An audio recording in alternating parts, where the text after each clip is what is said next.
warahmatullahi wabarakatuh. Halo sahabat edukasi, apa kabar Anda hari ini? Dan senang sekali berjumpa kembali dengan kami, tim promosi kesehatan Rumah Sakit Umum Dr. Zainal Abidin Banda Aceh dalam acara Tanya Kesehatan. Sahabat edukasi, tentunya setiap orang tua menginginkan pertumbuhan dan perkembangan yang normal untuk si buah hati. Namun, apabila terdapat pola asuh yang salah, maka akan mengakibatkan gangguan pertumbuhan dan perkembangan si buah hati. Nah, salah satunya gangguan pertumbuhan dan perkembangan itu adalah stunting.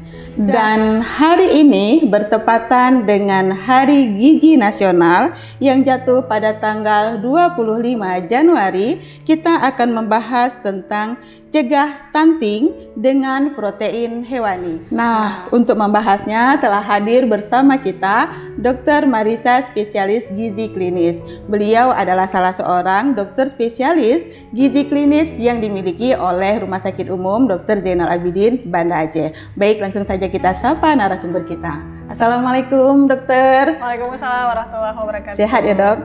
Alhamdulillah sehat dokter. Sebelumnya nih, terima kasih ya dok sudah hadir di acara kita.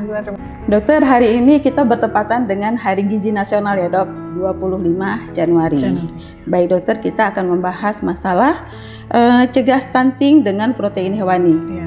Ada satu kata yang buat saya penasaran, yaitu stunting. Karena akhir-akhir ini dokter, stunting itu sering didengar baik di radio, di televisi atau media massa lainnya, dan dikaitkan dengan program pemerintah. Sebenarnya apa sih pengertian dari stunting itu sendiri, dokter? Baik, berdasarkan definisi dari WHO ya, Badan Kesehatan Dunia mengatakan bahwa stunting itu adalah gangguan tumbuh kembang ya, gangguan tumbuh kembang yang dialami oleh seorang anak yang diakibatkan oleh adanya 3 hal. Yang pertama, praktik pemberian makan, pemberian nutrisi yang buruk, kemudian infeksi yang berulang, dan kemudian akibat adanya stimulasi psikososial yang tidak baik ya terutama pada anak usia 0-5 tahun. Anak yang stunted ditandai dengan ketika pertumbuhan tinggi badannya itu berada di bawah -2 standar deviasi dari kurva pertumbuhan WHO, yaitu kurva pertumbuhan tinggi badan berdasarkan usia. Jadi demikian definisinya. Dan penyebabnya tadi yang sudah kita jelaskan. Baik dokter, stunting. Jadi ada standarnya. Dan dampak dari stunting itu sendiri bagi seorang anak itu apa, dok? Baik. Jadi stunting ini terutama meningkat resikonya terutama jika pemenuhan nutrisi dari 1000 hari pertama kehidupannya itu tidak baik ya, tidak adekuat. Apa itu 1000 hari pertama kehidupan? Ditandai dengan mulai dari awal kehamilan ya, di dalam kandungan sampai seorang anak itu berusia 2 tahun. Jadi benar-benar harus dioptimalkan di sini. Nah, dari penelitian dikatakan bahwa resiko stunting itu akan lebih tinggi lagi terutama di usia 6 bulan, seorang bayi berusia 6 bulan sampai usia 23 bulan atau 24 bulan. Jadi disinilah yang selain kita optimalkan di seluruh masa 1000 hari pertama kehidupan, di masa 6 bulan sampai 23 bulan dari seorang anak inilah yang perlu kita betul-betul optimalkan nutrisi, kemudian juga stimulasi, dan kita cegah infeksi seperti itu. Iya, dari kehamilan nih dokter. Berarti dari kehamilan si ibunya juga harus menjaga untuk persiapan anak supaya tidak terjadi stunting. Benar sekali. Baik dokter. Dan cara mencegahnya supaya si anak tidak terjadi stunting, dokter? Ya, baik. Cara mencegahnya, kalau kita berbicara, mungkin salah satunya kita berbicara fokus pada nutrisi ya. Nutrisi. Jadi dari 1000 hari pertama kehidupan itu kita optimalkan nutrisinya dengan cara apa?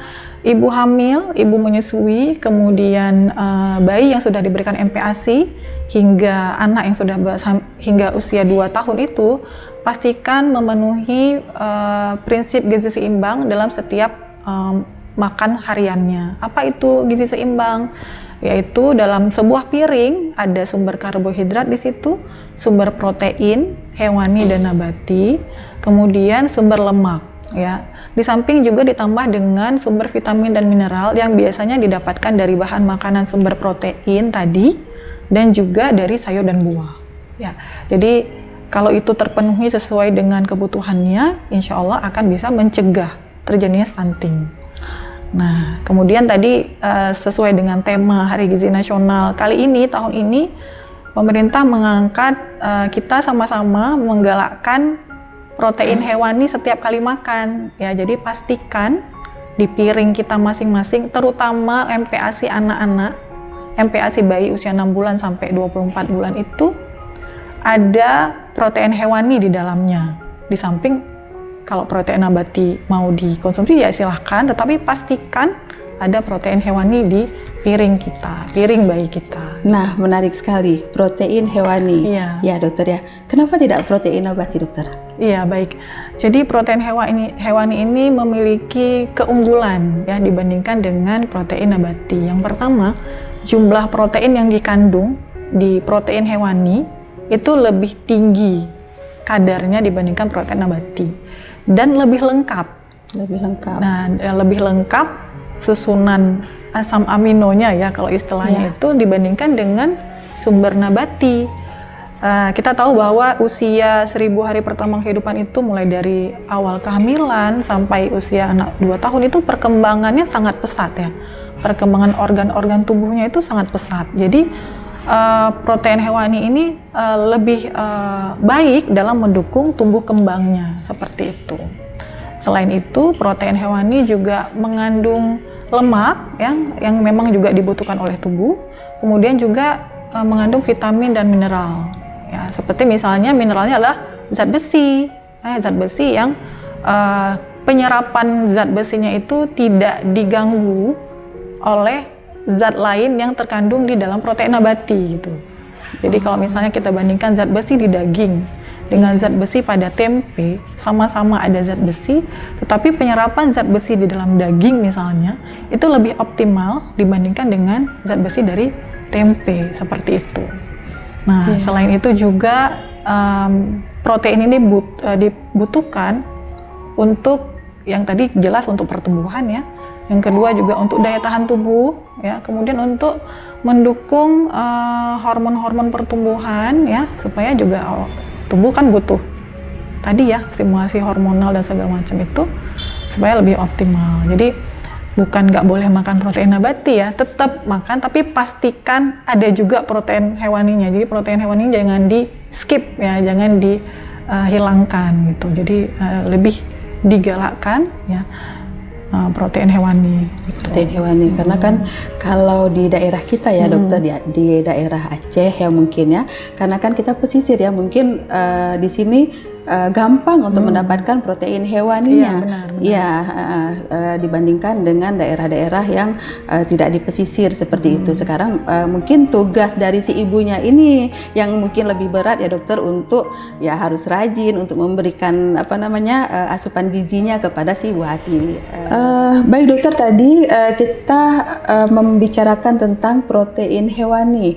Dokter, protein hewani itu apa aja sih dokter? Ya, baik. Protein hewani adalah protein yang berasal dari hewan. Tentunya, ya. Jadi bisa misalnya dari ikan. Ikan apa saja, ikan air laut, ikan air tawar ya, termasuk seperti udang ya, kepiting, cumi-cumi ya, itu juga termasuk dalam kategori ikan.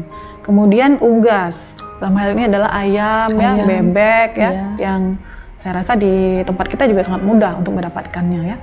Dan juga telurnya, jadi telur ayam, kemudian telur bebek, telur puyuh ya, itu baik sekali dikonsumsi. Kemudian daging bisa daging sapi, daging kambing ya, kemudian daging rusa mungkin ya, bisa didapatkan juga seperti itu. Jadi ada produk susu dan olahannya seperti keju, seperti itu. Jadi kalau ada anggapan dari ibu-ibu nih, dia kan sudah memberikan tambahannya MPASI-nya nih susu nih. Susu kan banyak komposisinya. Ada anggapan, nggak perlu lagi protein hewani. Itu gimana dokter? Oh iya, memang susu adalah salah satu protein hewani. Namun akan lebih baik jika protein hewaninya itu beragam. Nah, jadi ada penelitian mengatakan bahwa konsumsi protein hewani satu jenis saja dibandingkan dengan konsumsi protein hewani yang beragam itu lebih baik mencegah stunting dibandingkan yang cuman cuman makan satu jenis protein saja seperti tadi. Dokter, ini tadi membahas mengenai masalah susu ya dokter, menarik sekali tentang susu. Jadi ini ada ibu-ibu nih dok, dia sudah memberikan mungkin MPASI-nya gitu, mungkin karena si ibu itu bekerja memberikan susu.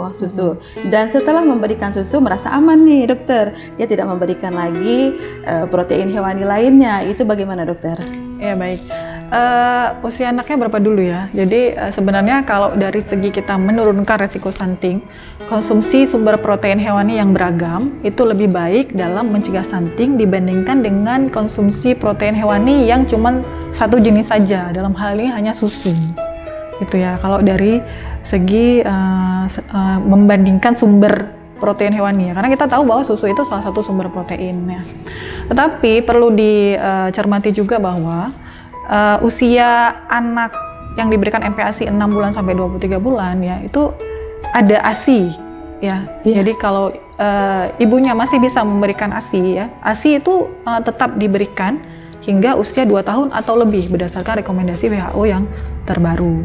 Nah, kemudian MPASI, makanan pendamping ASI. Jadi dalam hal ini susu itu sebagai salah satu sumber protein hewani silahkan, tetapi tidak menggantikan makan utama, tidak menggantikan keragaman makanan yang lain, termasuk dengan protein hewani yang lain atau jenis makanan yang lain juga. Jadi seperti itu. Ya, berarti tetap harus ada tugas untuk memberikan beragam pola, beragam protein hewani ya dokter ya. Seperti memang prinsip gizi seimbang ya, selain kita memenuhi ada karbohidrat, protein dan lemak, makanannya itu harus beragam ya, makin beragam makin baik ya sebenarnya. Apalagi usia seperti itu, usia 2 tahun ke bawah itu mengenalkan pola makan yang baik bagi seorang anak sehingga menjadi fondasi dia ke depannya. Baik dokter.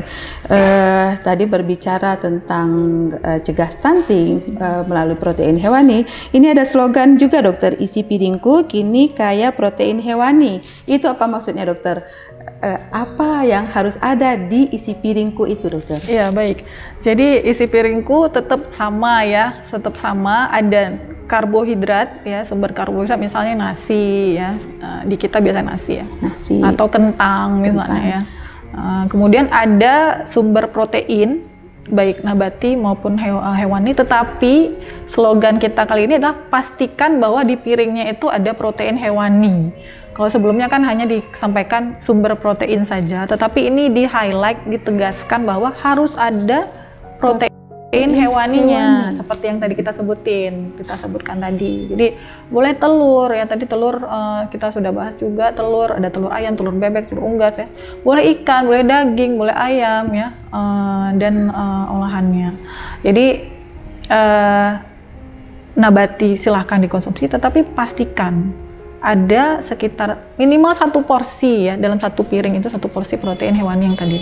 Di samping itu juga tentu saja ada sayur dan buah, tetapi kalau untuk usia anak bayi usia MPASI 6 sampai 24 bulan itu disesuaikan dengan usianya, memang ya nggak sama. 6 bulan itu berbeda sama usia 24 bulan ya, seperti itu.